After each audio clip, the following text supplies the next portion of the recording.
November 26, 1944. The clouds above Germany carried more than snow. They carried judgment. The sky was a battlefield of ghosts. Smoke trails twisted like dying serpents, drifting between scattered thunderheads over the Western Front. Below, the forests of the Ruhr were already smouldering, whole towns reduced to embers that glowed faintly through the winter haze. And in that vast grey ocean of air, a single Messerschmitt Bf 109 struggled to stay alive. The pilot's hand shook around the stick. Oil sprayed across the canopy. One wing was shredded, the engine coughing like an exhausted heart. He could taste the metal in the air, the bitter smoke from his own failing machine. His name was Franz, a man trained to kill, raised on the belief that the sky was his kingdom. But now, at the edge of it, he felt only the pull of gravity and the weight of inevitability. Behind him, cutting through the mist, came the sound of a hunter. The deep, steady growl of a Packard Merlin engine, a P-51 Mustang, silver, fast, relentless, the kind the Allies called Cadillac of the skies. Its pilot was closing the gap, inch by inch, the black muzzle flashes barely visible through the fog. Every heartbeat of the German echoed like a drum inside his helmet. He knew what came next. No one escaped at this altitude, not with a dying engine and empty guns. He thought of ejecting, but even that felt pointless. The parachute would carry him down into enemy lines, where soldiers were no longer taking prisoners. Surrender was a slow death. Execution was faster. The Luftwaffe had told its men the same thing again and again. Mercy is a myth. The Americans show none. The British even less. The Messerschmitt's frame rattled violently. Franz pressed the rudder, forcing the machine lower, hoping the clouds would swallow him. But they didn't. Instead, the grey opened, revealing a world both beautiful and ruined, the snow-covered valleys below, and in the distance, the faint red glow of a burning town. He could see the contrast of purity and destruction, heaven and hell stitched together in white and fire. He knew it was over. The P-51 appeared above him now, sunlight catching its polished wings for a fraction of a second. It looked like a blade made of light. The German's breathing slowed. He waited for the burst, the staccato thunder that would end everything. He whispered a name, maybe a prayer. The world felt weightless for a moment, suspended in silence. But the guns didn't fire. The American plane drew closer, steady, unhurried. Its pilot could have pulled the trigger a dozen times. Instead, it leveled beside him, matching his speed, hovering in the cold air like a companion rather than a killer. Through the canopy, Franz saw the man's face, young, calm, eyes sharp but not cruel. The two locked gazes across the thin wall of glass and engine noise. It lasted seconds, maybe less, but time seemed to stretch. The German waited, heart pounding, hands frozen on the stick. Then something impossible happened. The American raised his gloved hand, slowly, deliberately, a salute. Franz didn't move. His mind refused to believe it. A salute, not a shot. Respect, not revenge. In that frozen instant the noise of war faded, replaced by something wordless and human. It was as if the sky itself had paused to watch. The Mustang dipped its wing, then pulled away, vanishing into the clouds. The German sat alone in the wreck of his plane, surrounded by smoke and silence. He wasn't dead, he wasn't free, but something had changed. Something that defied every order, every lesson, every hatred that had filled the years behind him. Above the burning world, between two enemies who refused to kill, a new kind of victory had taken flight. By the final years of the war, the skies over Europe no longer belonged to Germany. Once, the Luftwaffe had ruled them with unmatched precision and fear, its pilots celebrated as knights of the air. But by late 1943, that legend was crumbling. The Allies had grown stronger, more planes, more fuel, more men, while Germany was bleeding from every front. Each new mission became a gamble between duty and death. For the men who still flew, the sky was no longer a place of glory. It was a graveyard painted blue. Franz Stigler knew that better than most. He had joined the Luftwaffe when the war still promised heroism, when his instructors spoke of valor and chivalry, not survival. Born in Regensburg, he was raised near the hum of engines, his father an airplane mechanic from the First World War. Flying wasn't just a career, it was inheritance. By 1943, Franz was already a seasoned pilot, a man who had seen too many friends vanish in smoke trails above Sicily and North Africa. Each mission carved a little more humanity out of him, leaving only discipline and instinct. His squadron flew Messerschmitt Bf-109s from the northern fields of Germany, intercepting the endless waves of Allied bombers crossing the North Sea. Their orders were simple: stop them at any cost. Yet inside every cockpit, pilots like Franz knew the truth. The cost was already paid, only the date was uncertain. Across the same skies, another man was preparing for his first real test of fire. Charles "Charlie" Brown, 21 years old, from western West Virginia. He had never seen Europe before the war. He was tall, quiet, more farmhand than soldier, with a nervous smile that didn't fit his new uniform. In the fall of 1943, he arrived at RAF Kimballton in England, assigned to the 379th Bomb Group of the 8th Air Force. His plane was a B-17 Flying Fortress, named Ye Old Pub by the crew, a name meant to sound casual, even humorous, masking the dread behind their eyes. On December 20th, 1943, Brown and his 9-man crew received their mission briefing. Bomb the Focke-Wulf aircraft factory in Bremen. It was one of the most heavily defended targets in Germany. Flak guns surrounded the city like thorns around a rose. The flight path was suicide, and everyone knew it. Still, they took off at 8:30 that morning. The cold above 20,000 feet was brutal, the kind that burned lungs and froze sweat. Frost rimed the inside of their oxygen masks as the bombers climbed in tight formation over the North Sea. The roar of engines merged into a metallic hymn that echoed across the sky. Below them stretched nothing but endless grey water. Above, the sun flickered through a canopy of white, cold, and distant. As they neared the coast, the horizon erupted. Black puffs of flak dotted the air, each one a deadly blossom of steel.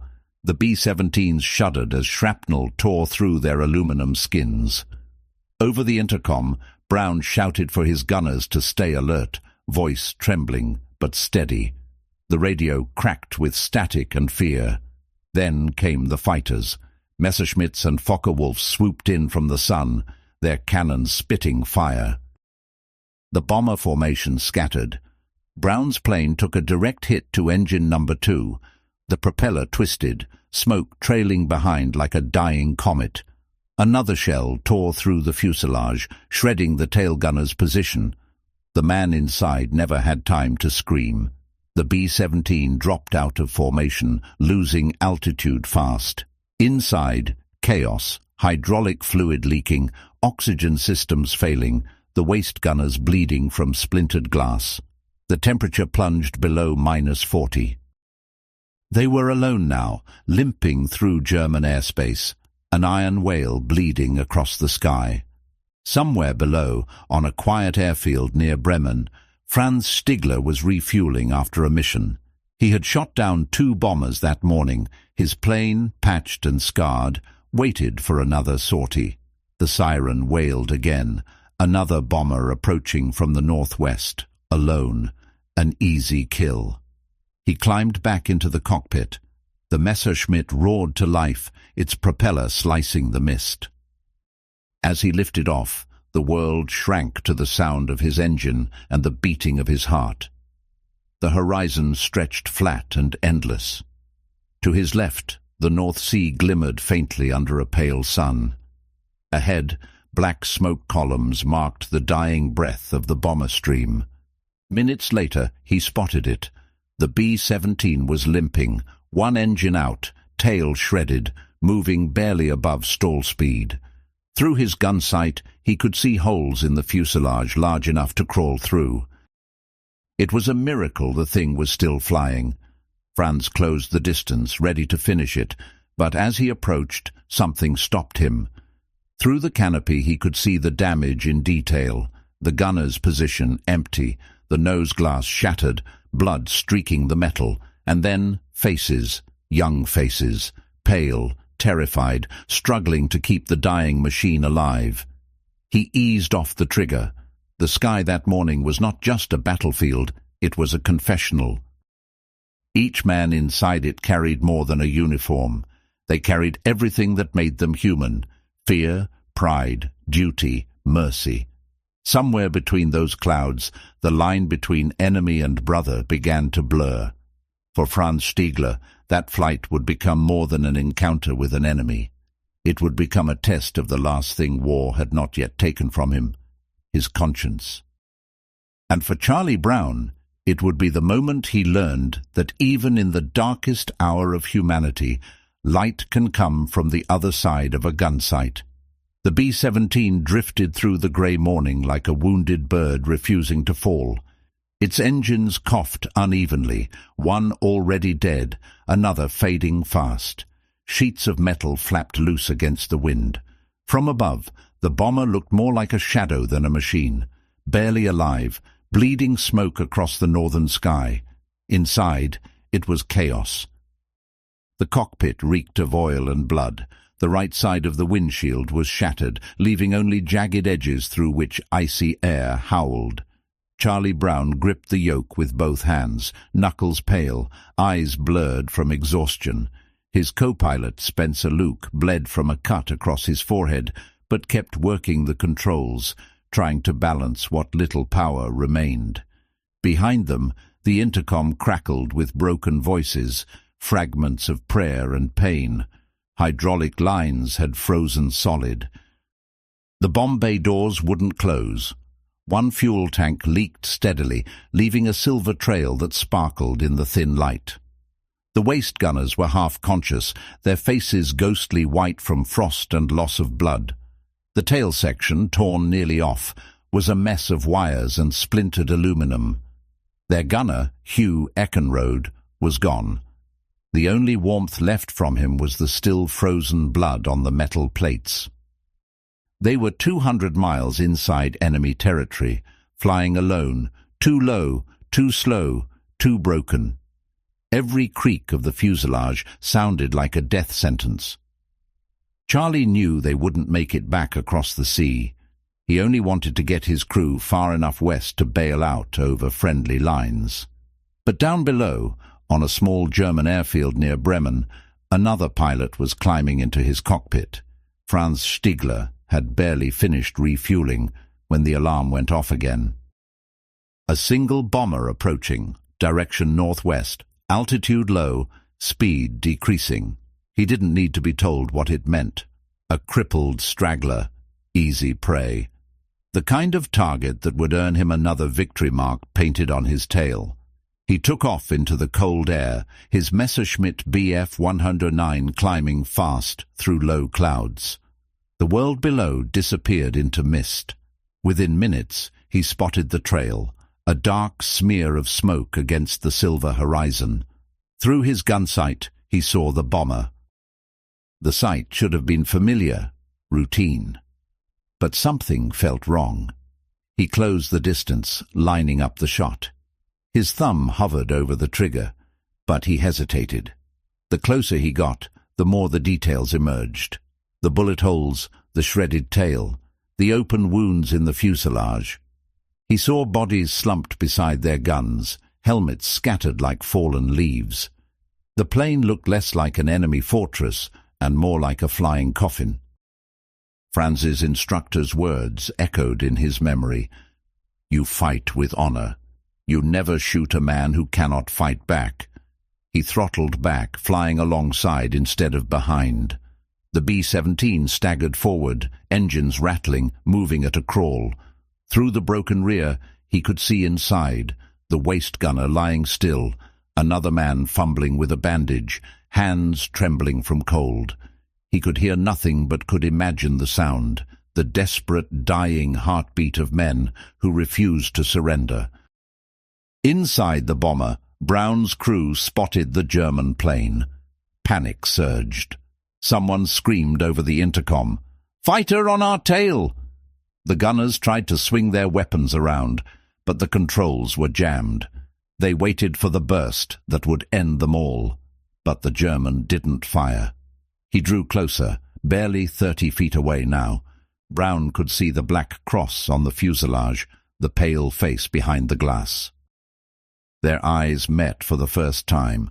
Two strangers, two soldiers, separated by inches of steel and an entire world of war. Franz studied the young pilot. He saw the bandages on his neck, the frozen blood on his cheek, the wild fear in his eyes. This wasn't a threat. This was a survivor clinging to the edge of life. He lifted his hand off the trigger. His training screamed at him to finish it. His orders were clear. Destroy the enemy. Protect the Reich.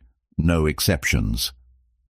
Shooting this crippled bomber would be easy, almost merciful, but his conscience wouldn't allow it. He thought of his brother, lost in Africa, shot down while parachuting to safety. He thought of the code he swore to live by, the last fragile piece of honor left in a world gone mad. He flew even closer, matching the bomber's speed. Brown stared in disbelief. He could see the German waving, pointing west, gesturing with his hand toward England. The message was clear. Turn that way. Go home. Brown blinked, uncertain whether it was real or some cruel illusion brought on by fatigue. He could barely focus, the oxygen thin, his hands shaking uncontrollably. Yet the German stayed there, steady, guiding him like a shepherd beside a dying flock. Down below, German anti-aircraft batteries opened fire, not realizing one of their own was escorting the enemy. Black bursts filled the air, shrapnel raining between the planes. Franz tightened his formation, shielding the bomber from the flak as best he could. Each explosion flashed against his canopy like lightning, but he didn't move away. Inside the B-17, the crew watched in stunned silence. The man who could have killed them was now protecting them. The world felt upside down. War paused, hate suspended in mid-air. As they neared the coast, Franz knew he couldn't go farther. If his commanders discovered what he had done, it would mean a firing squad. He pulled closer one last time, locked eyes with the young American, and raised his gloved hand in salute. Brown stared, still unable to speak. Slowly, painfully, he nodded back. Then Franz banked his Messerschmitt away, disappearing into the clouds. The bomber flew on, its engines coughing but alive, its pilot trembling between disbelief and awe. For a few moments the war had stopped, not by peace treaties or orders, but by the simple decision of one man who chose conscience over command. Above the North Sea, amid the thunder of dying engines, humanity had flickered again, fragile, fleeting, but real. The wind screamed between the two planes, carrying with it the echo of something neither side could name. High above the frozen fields of northern Germany, the crippled B-17 and the sleek Messerschmitt moved together through the same ribbon of air, predator and prey caught in an impossible dance. Franz Stiegler's mind replayed the words of his former commander, Gustav Rödel, spoken years before in the burning deserts of North Africa. "You fight with honor, not murder. If I ever see you shoot a man in a parachute, I'll shoot you myself." That single sentence had stayed with him longer than any order from Berlin. It had become his compass in a sky where morality was fading as quickly as the fuel in his tank. Now, looking at the shattered American bomber limping through the clouds, Franz felt the weight of that code pressing harder than ever. He could end it in seconds, a squeeze of the trigger, a brief burst of cannon fire, and 10 young men would vanish in flame. It was what the Reich demanded. It was what his survival required. But it wasn't what his soul could bear. He held his fire. The closer he flew, the more he saw. Inside the bomber's waist, a gunner slumped against the bulkhead, unmoving. Another, wrapped in bandages, waved weakly at the German plane, unsure whether to beg for mercy or brace for death. The fuselage was torn open like a wound, wires hanging loose, holes large enough to see through the aircraft's spine. And in the cockpit, Franz saw the pilot, a boy, really, pale and trembling, his hands still gripping the yoke with the desperation of a drowning man. Charlie Brown's vision was foggy, his oxygen mask leaked, and blood trickled from his ear. When he first saw the German fighter beside him, he froze. Every instinct screamed that it was over. The Messerschmitt had them dead to rights. All he could do was wait for the flash of guns that would end it. But the shot never came. Instead, the German gestured. Franz waved his hand, motioning toward the west, then pointed again, more urgently. Brown squinted through the cracked glass, trying to understand. Was it a warning? A trap? His mind swirled with disbelief. Could an enemy be helping him? It made no sense. He refused to trust it. For several long seconds, the two men stared at each other through the noise of the engines and the thin veil of frost between their canopies. Brown's crew watched from behind, their confusion growing. The gunner in the nose muttered that maybe the German wanted them to surrender. Another swore he was toying with them before finishing the job. But Franz did nothing. No gunfire, no radio signal, no aggression. Just a single, clear command made through gestures. Go home. Below them the landscape burned. Bremen was still smoking, its factories shattered from the morning's bombing run. Trains lay derailed, tracks twisted like ribs of metal. Pockets of anti-aircraft fire burst along the horizon, each explosion like a heartbeat of the dying war machine below. And through that storm, the two planes, the killer and the condemned, flew side by side, their shadows merging briefly on the snow-covered earth. Franz knew the anti-aircraft batteries would fire on sight. His insignia meant nothing to the gunners below. They only saw an American plane. He kept his Messerschmitt close to the B-17's flank, shielding it from their line of fire. Each time the black bursts of flak appeared, he shifted position, taking the brunt of the risk himself. In the cockpit, Brown watched in awe. The German was protecting them, protecting them. He couldn't believe it. His heart pounded, his throat tight with disbelief and exhaustion. For a moment, the war around him vanished. There was no Germany or America, no orders, no hatred, only two pilots suspended in an impossible truce of humanity. As the coastline neared, Franz knew it was time to let go. He had done all he could. If anyone on the ground reported his actions, he would face a court-martial, maybe even execution. Mercy was not a virtue in the Reich. It was treason. He eased his throttle back, gliding closer one last time. Their wings nearly touched. Charlie turned his head, meeting the German's eyes through the frozen glass. He saw something there he hadn't expected. Not arrogance, not pity, but respect. A silent acknowledgement between soldiers who understood that courage wasn't always about killing. Sometimes it was about choosing not to. Franz lifted his hand to his helmet and gave a slow, deliberate salute. Charlie, exhausted and bloodied, stared for a long second before raising his own trembling hand in return. No words were exchanged. None were needed. The gesture was enough to bridge everything the war had tried to destroy. Then, without another signal, Franz banked away.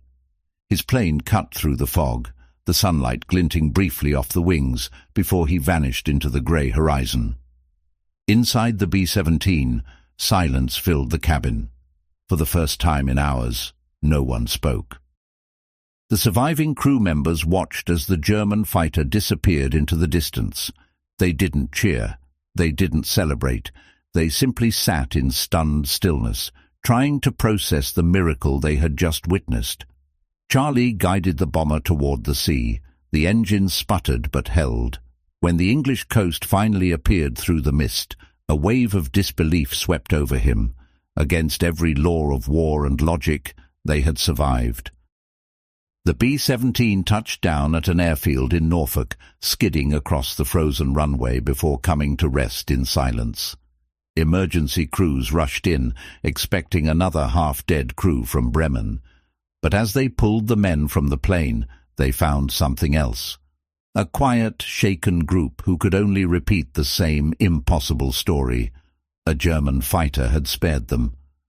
Charlie tried to explain, but the words felt fragile, almost unreal. No one believed him. How could they? Mercy didn't exist at 20,000 feet, not in that war. Yet for those who had seen it, it was undeniable. Somewhere in the smoke above Europe, an enemy had chosen honor over obedience, and in doing so had reminded them all that even in the darkest sky, light could still find its way through the clouds. When the bomber finally stopped rolling, the engines coughed twice and went silent. The sudden absence of sound was almost unbearable. After hours of roaring metal, flak bursts and screaming wind, the quiet felt alien. Inside the cockpit, Charlie Brown leaned back in his seat, eyes unfocused, hands trembling around the yoke. For a moment, he couldn't tell if they had landed or died. Rescue crews surrounded the plane, their boots crunching on the frost-covered runway. The men who climbed inside expected carnage. What they found was a miracle. The fuselage looked like it had been chewed apart by the sky itself. Over 300 holes, the tail section hanging by threads of metal. One engine was completely gone. Hydraulic fluid pooled beneath the wings like dark blood. And yet, against every rule of aerodynamics, the plane had come home. The crew stumbled out one by one, each wrapped in blankets and disbelief. Brown could barely stand. When an officer asked him what had happened over Bremen, he just stared through him, as if still seeing the German plane flying beside them. He was taken to debriefing within the hour, his uniform stiff with dried blood, his voice barely above a whisper. He told the truth. He spoke of the lone Messerschmitt that appeared out of nowhere, the pilot who refused to fire, the silent escort across the sky. He described the salute, the moment of grace in a war without mercy. The officers in the room exchanged glances. One scribbled notes, another leaned back in his chair. When he finished, there was a pause. Then the colonel spoke, calm, dismissive, almost kind. "You must have been disoriented, Lieutenant. You were hit hard. It's common for men to imagine things after trauma." Brown protested, insisting on the details, the hand signal, the exact markings on the German's plane. But his words floated in the air like smoke, evaporating against the walls of disbelief. To the Air Force, there was no place for mercy in the sky. To admit that an enemy had spared an American bomber was to admit that the war wasn't as simple as good and evil. And no one wanted to hear that. The report was filed under combat confusion. The event officially never happened. Brown returned to duty after a brief rest. He flew more missions, endured more storms of flak and fire, but something in him had shifted. Every time he climbed into the cockpit, he felt the echo of that German pilot flying beside him, not as a threat, but as a reminder. The war continued, but his heart no longer belonged to it. Across the continent, Franz Stigler landed his Messerschmitt in silence. The airfield was quiet except for the distant rumble of departing squadrons. He parked, shut down the engine, and sat there for a long time, listening to the ticking of cooling metal. His hands rested on his lap, still trembling from adrenaline, but not from fear, from the weight of what he had just done. He had spared an enemy. He had disobeyed the Reich. In another world, that might have been a noble act. Here, it was treason. If anyone had seen him escorting that bomber instead of destroying it, he would have been executed without hesitation. He said nothing. No report, no log entry, no confession. When his crew chief asked why his guns were still full, Franz only shrugged. "Didn't find any today," he said quietly. That night, alone in his quarters, he poured a small glass of schnapps and stared at the photograph pinned to his locker, his brother, August, smiling in uniform before being shot down over Tunisia. Franz wondered if someone had spared him too, if perhaps mercy had existed for just a second before he fell. He would never know. But he hoped. From that night on, he carried the memory like a scar. Not a visible one, but a mark buried deep under the surface, a reminder of the day he had chosen conscience over command. Each time he climbed into his plane afterward, he thought of that wounded B-17, of the faces staring back at him through shattered glass, and the salute that had crossed enemy lines. The war went on. Cities burned, nations fractured, skies filled with smoke again. Thousands of planes rose and fell, each carrying men who believed they were right. The roar of engines became the heartbeat of the world, steady, merciless, unstoppable. And yet, somewhere between those storms, a moment of silence had been born. It was a silence that lived only in memory, the hush between gunfire, the stillness after mercy. It followed Brown across every mission, every debriefing, every nightmare. And it followed Franz across every sortie, every takeoff, every order barked from above. They didn't know each other's names. They didn't know if the other had survived. But both men carried that same silence inside them, like a secret no one else would understand. Years later, Brown would tell a friend that what haunted him most about that day wasn't the fear, but the kindness. "He could have killed us," he said softly, "and no one would have blamed him. Instead, he gave us our lives back." Franz, when asked after the war if he regretted his decision, simply shook his head. "No victory is worth losing your humanity," he said. The sound of roaring engines fades. The sky, once a killing ground, drifts into quiet. Smoke dissolves into mist. For a brief moment, the earth below is still, and in that stillness, one truth remains. In a sky built for killing, two men proved it was still possible to choose grace. Decades slipped away like contrails fading into the sky. By the 1980s, the war was history, its survivors scattered, its noise replaced by silence. The young men who once filled the air with thunder were now grey and slow, their uniforms packed in boxes, their medals gathering dust. Yet for one of them, the war had never truly ended. In Florida, Charles Brown lived quietly, far from the roar of bombers and the sting of flak. He had retired from the Air Force and settled into a modest home near the sea. On peaceful evenings, when the wind carried the sound of distant aircraft from a nearby base, his mind would drift back to the winter of 1943, to the German pilot who had spared him. He could still see the Messerschmitt's silhouette against the clouds, still remember the salute, still hear the silence that followed. He had tried for years to forget it, but mercy has a weight of its own. It lingers. By 1986, the face of that pilot haunted him more than ever, not out of fear, but of gratitude. He couldn't bear the thought of dying without knowing who that man was. So he began to search. He wrote letters, dozens of them, to veteran associations, military magazines, and Luftwaffe reunion groups. His handwriting was neat but heavy with hope. Each letter began the same way. "I'm looking for the German fighter pilot who spared my crew on December 20th, 1943, near Bremen." Weeks passed, then months. Most letters were never answered.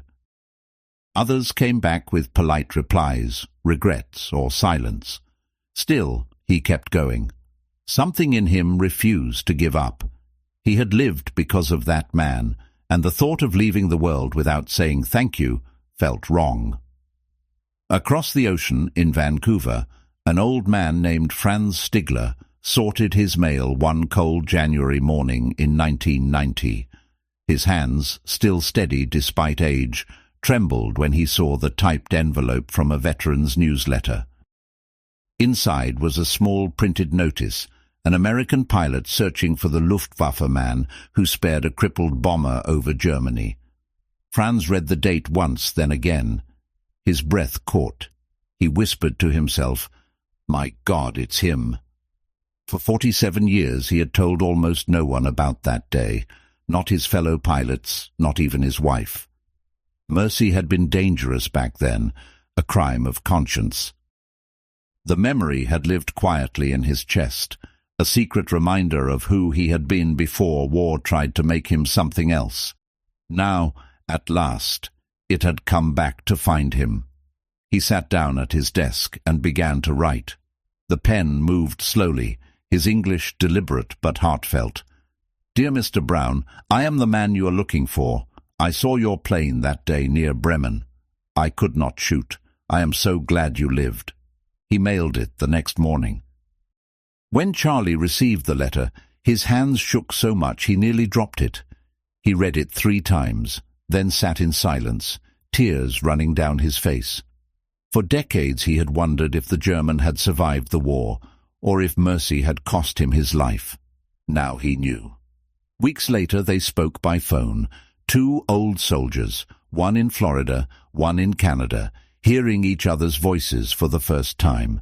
Both cried. The war between them had lasted 9 minutes in 1943. Their friendship would last the rest of their lives. That summer they met in person.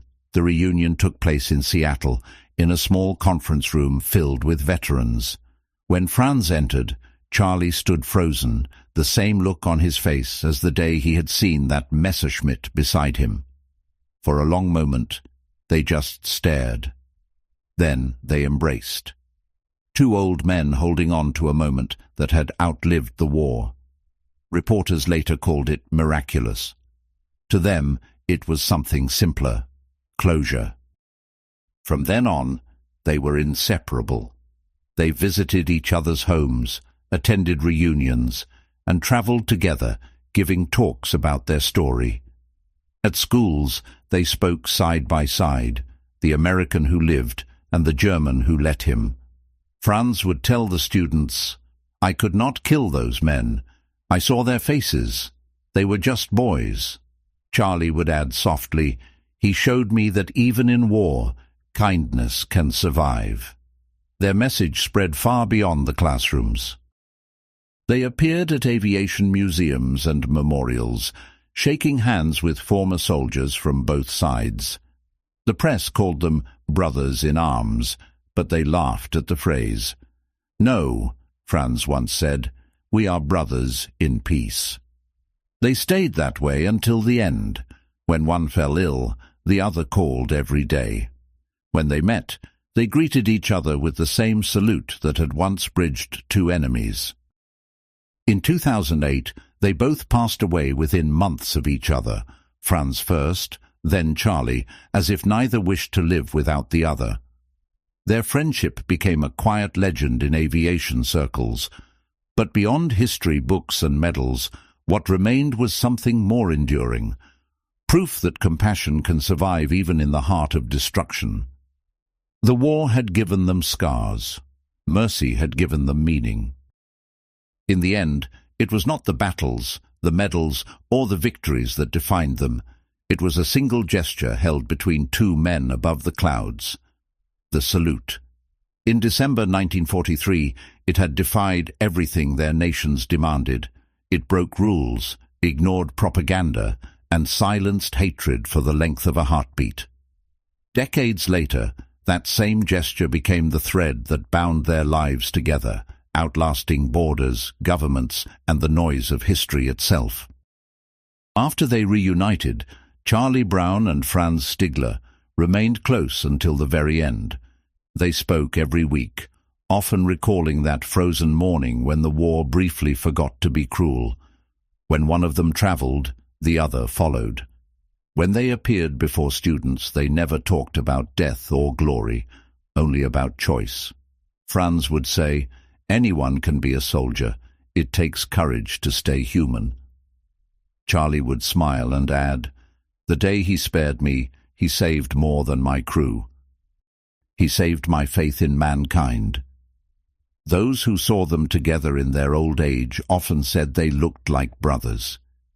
They shared meals, laughter, silence, the quiet understanding that only two men who had stared into the same abyss could ever have. Their story was no longer about war. It was about what came after, the fragile peace that mercy creates. When Franz passed away in March 2008, Charlie sent a letter to his family, saying simply, "I have lost my brother."